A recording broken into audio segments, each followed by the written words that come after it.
L'attente, je peux dire que l'attente numéro un est d'abord de familiariser les journalistes, les professionnels des médias avec les instruments juridiques pertinents qui s'appliquent au trafic illicite de migrants afin de leur permettre de mieux traiter l'information pour une diffusion juste mais aussi responsable.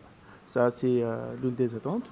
L'autre attente, c'est aussi de les sensibiliser sur les modus operandi des trafiquants. Comment est-ce qu'ils procèdent, identifier quelles sont les routes empruntées par les réseaux, etc., etc.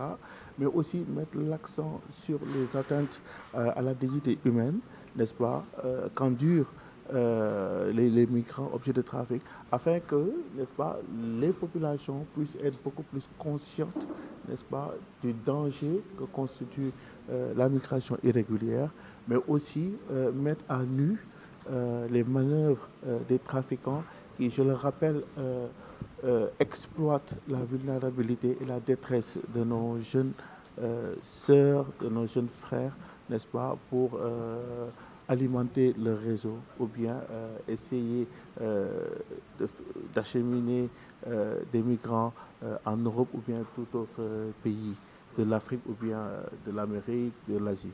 Voilà. Vous parlez aussi de terminologie en particulier.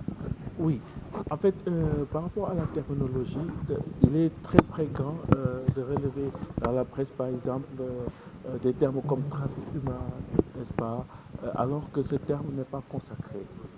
En réalité, il y a soit la traite des personnes ou bien le trafic illicite de migrants. Mais bien que ces deux infractions, qui, si je rappelle, sont des infractions, n'est-ce pas, ces deux infractions entretiennent des relations très étroites. Et il n'est pas du tout concevable que, n'est-ce pas, des gens, en relayant l'information, puissent faire comment dirais-je, ces erreurs-là, parce que ça peut pousser les populations à penser que bon, ça c'est une infraction, c'est un phénomène, alors que tel n'est pas le cas. Donc on va revenir sur les terminologies, voir les éléments constitutifs, mais aussi les relations que ces deux infractions entretiennent.